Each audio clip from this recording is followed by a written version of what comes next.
Alright everyone, welcome back to my series of Wrestlemania kind of recap and summary vlogs. And now what I'd like to start talking about is WWE Fan Axxess.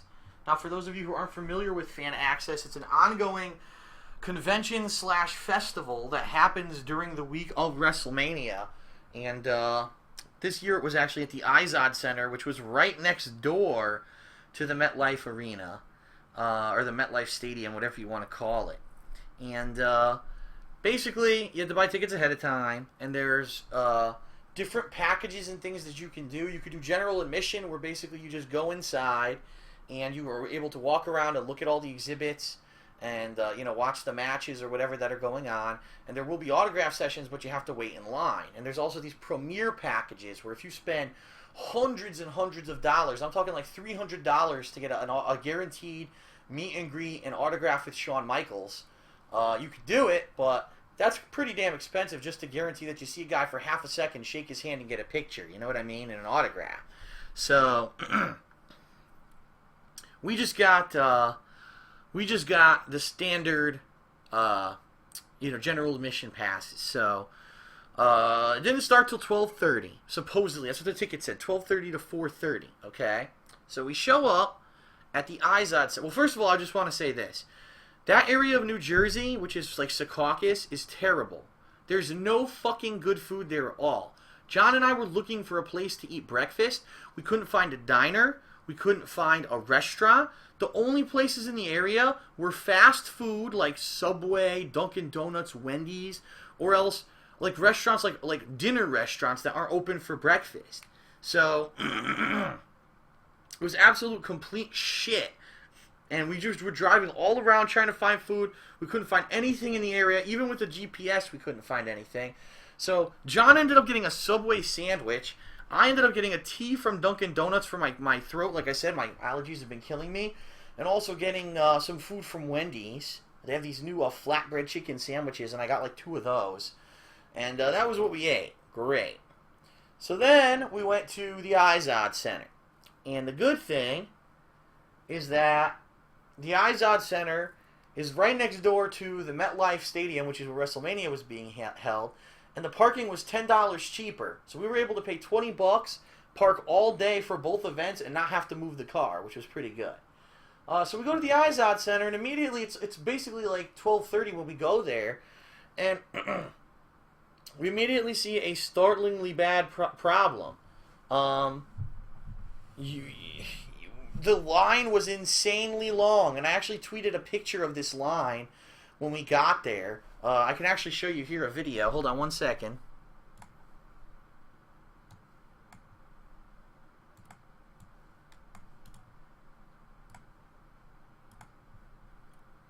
Okay, so here's the video that we took outside the Izod Center, but look at the length of the line. The length of the line was massive. There's probably a good 1,000 people in front of us at this line.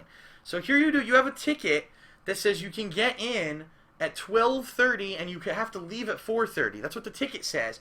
But you really can't get in at 12:30. You have to wait in line for an hour before you can even get into the place. So we actually didn't get into the place until just before, I'd say, just before 1:30. It took roughly an hour to get inside the place because we had to wait in this monstrous freaking line to finally get inside, which is, it's basically false advertisement. If you're going to say this ticket will get you in from 12:30 to 4:30, what it should say is show up an hour ahead of time so you can wait in line so you don't have to wait. It's complete horseshit, okay? It just shouldn't exist in something that's timed like that. So here's the line. Look, we're actually following the line right now to get to the back of the place because the line circled all the way around the Izod Center out into the parking lot. Okay? So anyway, after waiting about an hour in line, we finally got inside the place.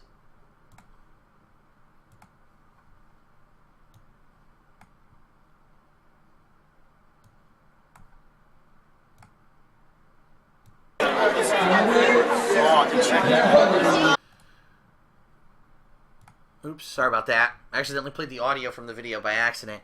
And we started seeing some cool stuff. Basically, the way that they set it up is that there's the all the way around the arena, you can actually You can see memorabilia. You can see different things like that. They actually had a John Cena audio booth. They had different signings from different superstars if you wanted to wait in line, which we didn't want to. So we just started taking, you know, some footage of like the memorabilia and stuff. And so we saw lots of different stuff around there. So the upper echelon of the arena is just like a big donut where you walk around seeing all this stuff, okay? And then the actual center of the arena is filled with a ring and a whole bunch of other stuff. So what you're seeing here is some cool things. That's the original WWF belt. It's actually the first one ever made, and it looks like a freaking United States. It's so crazy. And there's some other memorabilia here. I'm not going to show everything to you guys simply because I already have videos up of it. But, let me see here. Hold on.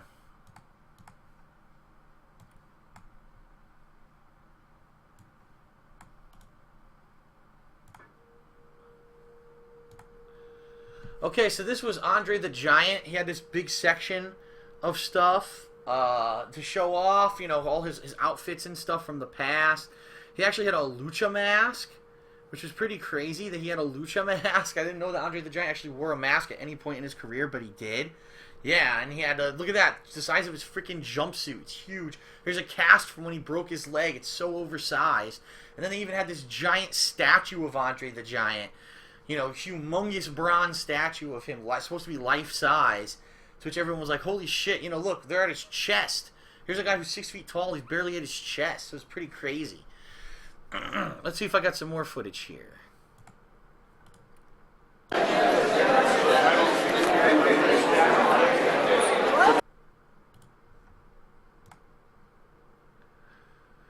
Alright, so here you got some titles. You know, different title belts and stuff that they had. That's the NXT Women's title, which doesn't even exist. They just debuted it at like the event. It doesn't even exist. No one's earned it yet. But they have different NXT belts. Who I guess if you can believe it, Big E Langston actually holds the NXT belt, which I don't understand because they never mention it on TV. So what's the point? You got old tag titles. You got the old WCW tag title right there. There's the ECW title. What else do we got? Hold on.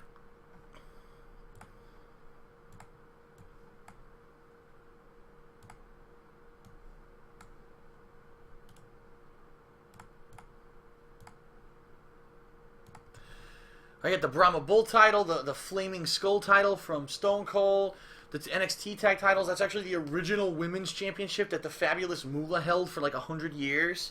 Pretty ridiculous. Some other titles and stuff that they had. You know, the new WWE title, of course, that's a replica. That's not the one that The Rock and now subsequently John Cena holds. The World Heavyweight title, I believe that's the old Intercontinental title. So they have different memorabilia and stuff like that there. Let me see here.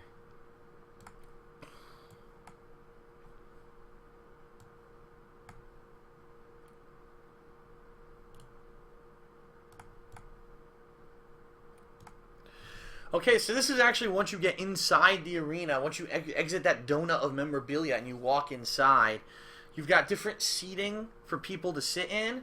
And then down on the floor, there's a couple different attractions. You've actually got a wrestling ring where the NXT wrestlers were wrestling. And then you've got a ball pit there that's full of Fruity Pebbles. Yes, I'm not kidding. It's not real Fruity Pebbles. It's giant foam pebbles. There's actually different stuff going on in the arena. If you see it higher up, I don't know if you can see it, but higher up on the balconies there were people signing autographs. And they were actually showing, live tweets from people who were tweeting pictures from Fan Axxess, and they were putting them on the screen. There you go. So here I'm showing you, I think that's Bo Dallas, who for some reason has disappeared from WWE TV, but he was there signing autographs. They had people like Layla, Alex Riley, Sin Cara, The Great Khali, Natalya, Tamina Snuka. There was a lot of different people. There's Sin Cara right there.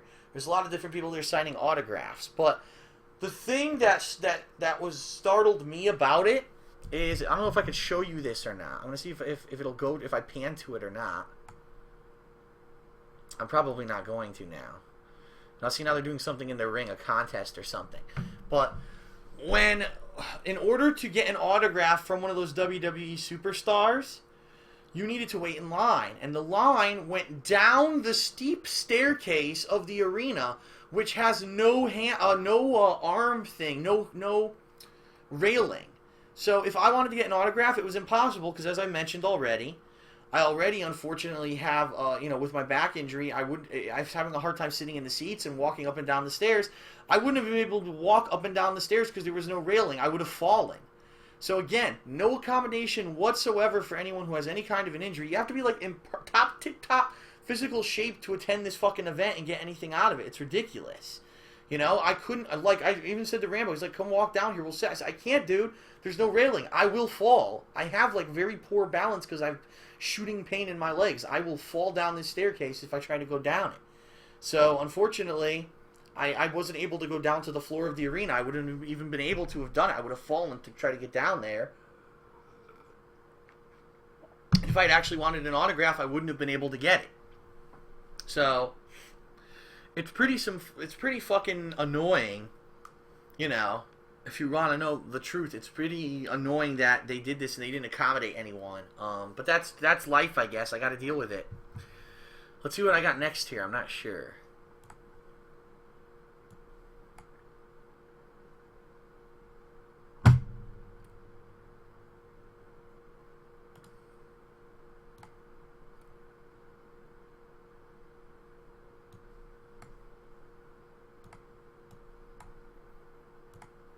All right, so this was a Shawn Michaels sighting. He was actually there to sign autographs, and there's a bunch of these that I saw Shawn Michaels, I saw Bret Hart, I saw a bunch of people, and I'm not going to show you all those clips now. There's no reason to bombard you with 1,000 of those clips, simply because you can go over to the King of Hate vlogs and watch the clip if you want to see it. But it was pretty neat to be able to.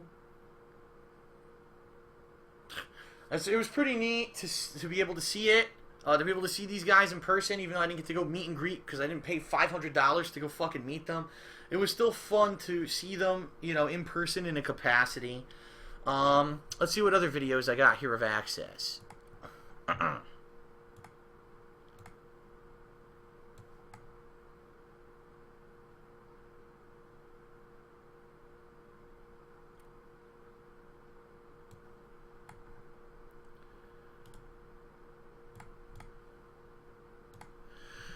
Alright, so this video is kind of interesting because, like I said, they were running matches from NXT Superstars all day, and this was one of the better ones. This was actually Cassius Ohno against Xavier Woods, but in reality, this is Chris Hero from Ring of Honor, who is now in the WWE in the NXT being developed, I guess, and he's wrestling a guy, his name's Xavier Woods, but he was actually known as Cassius Creed over in TNA. So he also had been in a different league outside of the WWE, and he was doing really well, but then he got called up by the WWE. So here's two guys who were basically mainstream, well-known wrestlers in their respective companies, but because the WWE called them up and they know that there's potential for giant money, they decided to come over and join WWE in the NXT division. And if we've seen in the past few years people like Wade Barrett, people like Daniel Bryan, people like Ryback in particular just recently get called up from NXT into the mainstream shows, and I think they're really hoping that they get called up too. Oh, his name was Consequences Creed? Okay, people are saying his name was Consequences Creed, not Cassius Creed. My bad. Okay, so I'm not going to show you any more of that simply because that's, if you want to see those clips, they're already on the King of Hate vlogs. That was the gist of Fan Axxess, okay? So now I'm going to cut this off right here, end this video. We're going to do one more video where I'm going to actually discuss WrestleMania itself. What I felt about the event itself, the venue, the seats that we had, and I have some good footage to show you of that stuff. So we're definitely going to have some fun with this last one, so definitely come back for that.